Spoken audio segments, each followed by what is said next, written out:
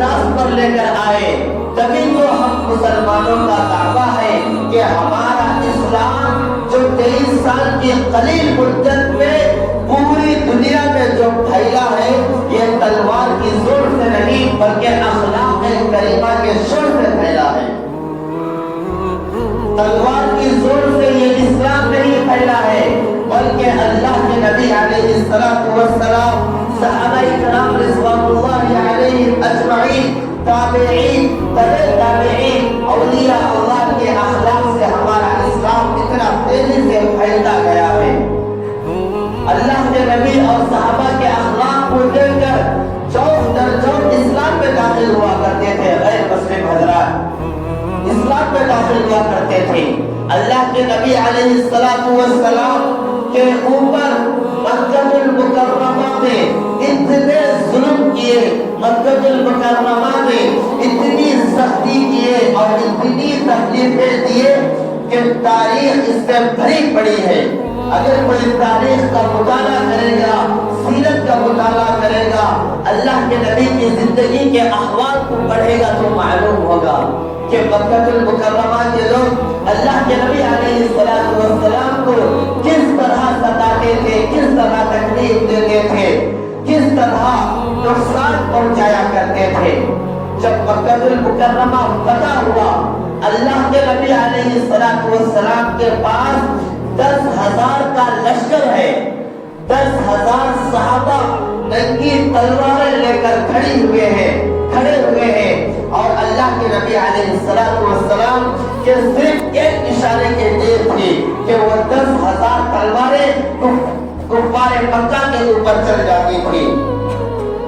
جو تمام جنگوں میں, جنگ بدر میں, جنگ خندق میں, جنگ احد میں اور جنگ تبوک میں, تمام جنگوں میں جو سردار اللہ کے نبی علیہ السلام کے خلاف تھے وہ تمام کے تمام اللہ کے نبی علیہ السلام کے سامنے کھڑے ہوئے ہیں. لیکن اپنے جانی دشمنوں کو بھی اللہ کے نبی علیہ السلام نے فرمایا کہ آج سب کے سب عامل ہو گئے ہیں, سب کے سب کو عمل مل جائے گا, آج میں بدلہ نہیں لوں گا. جس طرح حضرت یوسف علیہ السلام نے اپنے بھائیوں سے کہا تھا اذ لا تثریب علیکم اليوم اذهبوا وانتم الطلقاء. تو میرے بھائیوں, اللہ کے نبی علیہ السلام کے اخلاق یہ تھے کہ اپنے نوکروں کو, اپنے خادموں کو اور وہاں کے جو کام کرنے والے تھے ان کو مفتن بھی نہیں کہتے تھے. لیکن آج ہماری حالت دیکھیے, جو ہمارے ماتحت میں کام کرنے والے ہیں, جو غریب بچے ہمارے ماتحت میں کام کرتے ہیں, ہم ان کو گالیاں تک دے دیتے ہیں, ماں بہن کی گالی دیتے ہیں. کچھ کوئی چھوٹا سا کام نہ کرنے پر سخت سے سخت بات اس کو دے دیتے ہیں, گالیاں تک دے دیتے ہیں. اللہ کے نبی علیہ السلام نے فرمایا لیس المؤمن بالطعان ولا اللعان ولا الفاحش ولا البذیء. طعنہ دینے والا, گالی دینے والا اور گھٹیا زبان استعمال کرنے والا کبھی بھی مومن نہیں ہو سکتا. تو میرے بھائیوں, آج ہم سب کے اخلاق کو سدھارنے کی ضرورت ہے اور ہم سب اپنے اخلاق کو بدلنے کی کوشش کریں. اللہ کے نبی علیہ السلام کے امتی ہونے کی حیثیت سے اور سچے نبی کے دعویدار ہونے کی حیثیت سے اللہ کے نبی کی زندگی کو, اللہ کے نبی کی سنتوں کو ہم اپنی زندگی میں لانے کی کوشش کریں اور مکمل اللہ کے نبی کی سنتوں کو اپنانے کی کوشش کریں. آج ہم تو بڑے زور سے کہتے ہیں کہ ہم اللہ کے نبی کے سچے عاشق ہیں. میرے بھائیوں, سچے عاشق دور کی بات, اللہ کے نبی علیہ السلام کی سنتوں کو ہم پیروں سے روک رہے ہیں. نہ اللہ کے نبی علیہ السلام کا مبارک چہرہ ہم کو پسند ہے, نہ اللہ کے نبی علیہ السلام کا مبارک سنتی اور اسلامی جوڑا ہم کو پسند ہے, نہ ہم کو اللہ کے نبی علیہ السلام کے بتائے ہوئے طریقے پر نہ ہم زندگی گزارتے ہیں. دیکھیے, آج صبح سے لے کر شام تک ہم اللہ کے نبی علیہ السلام کی سنتوں کو چھوڑ کر زندگی گزار رہے ہیں. نہ ہمارے گھر کا طریقہ سنت کا طریقہ ہے، نہ ہمارے لباس کا طریقہ سنت کا طریقہ ہے، نہ ہمارا چہرہ سنت طریقے پر ہے، نہ ہمارے سر کی کٹنگ سنت طریقے پر ہے، تو میرے بھائیوں کل قیامت کے دن کس منہ سے کہو گے کہ ہم نبی کے سچے عاشق تھے اور سچے نبی کے دعویدار تھے؟ تو میرے بھائیوں آج ہم سب کو سدھرنے کی ضرورت ہے۔ حالات بہت بگڑے ہوئے ہیں، حالات بہت بگڑے ہوئے ہیں۔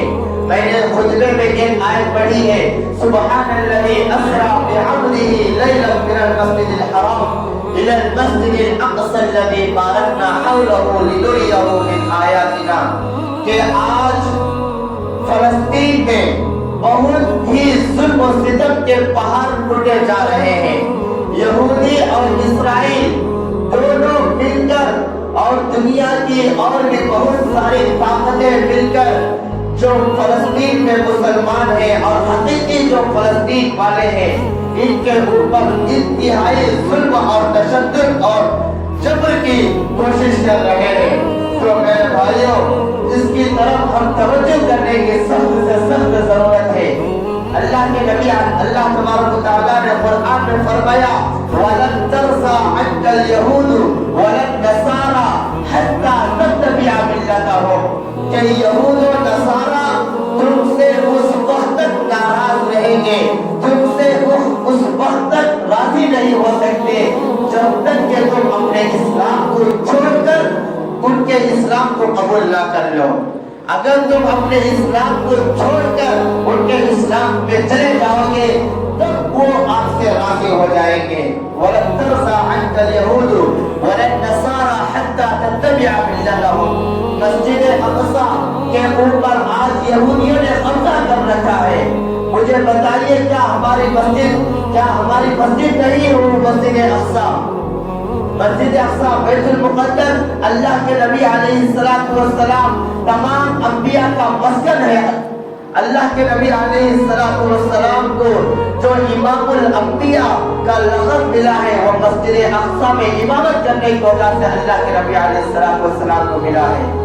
اللہ کے نبی علیہ السلام نے صحابہ سے فرمایا کہ جو مسجد اقصی میں بیت المقدس میں نماز پڑھے گا وہ دیگر مسجدوں میں نماز پڑھنے سے 1000 نمازوں کا برابر ثواب ملتا ہے۔ اگر دوسری مسجدوں میں ایک نماز پڑھیں گے تو 1 نماز کا ثواب ملے گا، وہی نماز مسجد اقصی بیت المقدس میں پڑھیں گے تو میرے بھائیوں 1000 نمازوں کا ثواب ملے گا۔ آج اس مسجد اقصی کے اوپر یہودی اور نصرانی کا قبضہ ہو چکا ہے، تو آج ایسے حالات میں ہمارے علماء کرام نے فرمایا ہے کہ ہم جہاں تک ہو سکے ان کے خلاف ورزی کریں، یہودیوں کے خلاف ورزی کریں، اور جو دشمن ہے اسلام کے ان کے خلاف ورزی ہم جہاں تک ہو سکے کریں۔ اپنی اجتماعی دعاؤں میں بھی اور انفرادی دعاؤں میں بھی یہود و نصارہ کے نیست و نابود ہونے کے واسطے دعا کرتے رہے۔ اللہ تبارک و تعالیٰ نے فرمایا یا ایھا الذین آمنوا لا تتخذوا اليہود والنصارى اولیاء، کہ اے ایمان والو کبھی بھی تمہارے یہود اور نصارہ تمہارے دوست نہیں بن سکتے۔ کبھی بھی اگر ظاہری طور پر اگر دوست بن جائیں گے تو ان کے دل میں نفاق پیدا رہے گا، اور وہ صرف مسلمان کے نہیں انسانیت کے دشمن ہے، اسلام کے دشمن ہے۔ وہ صرف فلسطین کے مسلمانوں پر ظلم نہیں کر رہے ہیں، اگر ان کا بس چلتا تو اس دھرتی سے اسلام کو مٹانے کی وہ کوشش کر رہے ہیں۔ تو میرے بھائیوں جہاں تک ہو سکے ہم ان کے خلاف میں کھڑے ہونے کی ضرورت ہے، اور ہم جو کر رہے ہیں، ہم جو کر سکتے ہیں، ہماری طاقت میں جو ہے وہ صرف اور صرف یہی ہے کہ ہم دعاؤں کا اہتمام کریں اور اپنے ایمان کو مضبوط کریں، اور دعاؤں کا اہتمام کریں۔ علماء کرام نے ہی فرمایا ہے اللہم انا نجعلک فی نحورہم ونعوذ بک من شرورہم، اس دعا کا کثرت کے ساتھ ورد کرے اور ہر نماز کے بعد فلسطین مظلوم مسلمانوں کے لیے حق کے واسطے دعا کرے۔ اللہ تعالیٰ مظلوم فلسطینیوں کے اوپر مدد فرمائے، نصرت فرمائے۔ جس طرح مکہ المکرمہ کے حملے کے وقت ابرہہ جو ہزاروں کا لشکر لے کر آیا تھا، اللہ تبارک و تعالیٰ نے اپنے گھر کی حفاظت ابابیل پرندوں کے ذریعے سے کیا تھا۔ انشاءاللہ مسجد اقصی کی حفاظت کے لیے بھی اللہ تبارک و تعالیٰ اپنے ہی ہاتھوں سے اور اپنے ہی حکم کے ذریعے سے ان کا بدلہ اللہ تعالیٰ ضرور بھی ضرور لے کر رہے گا، بشرطے کہ ہم گناہوں کو چھوڑنے کی اپنے اندر عادت ڈالیں۔ گناہ کرتے رہے اور ادھر دعا بھی کرتے رہے، یہ کام نہیں چلے گا۔ سب سے پہلے گناہ کو چھوڑے، اس کے بعد دعا کرتے رہے۔ ہم یہی دعا کرتے رہے کہ اللہ تعالیٰ مظلوم فلسطینیوں کی مدد فرمائے اور مسجد اقصی بیت المقدس آسانی کے ساتھ ہمارے اس میں آ جائے۔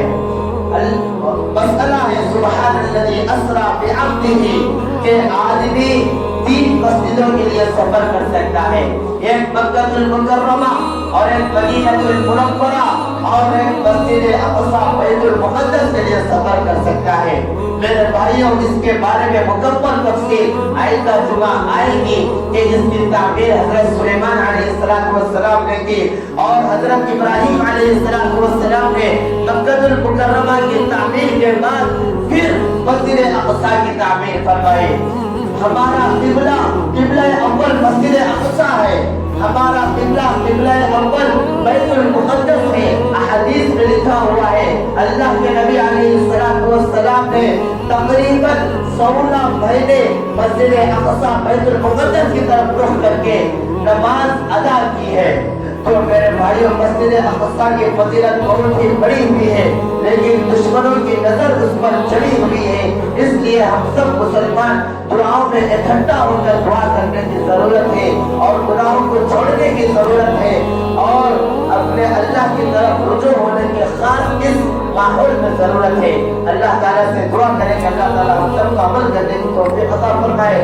آمین وآخر الدعوانا الحمدللہ رب العالمین۔ جو حضرات سنت نہیں پڑھے سنت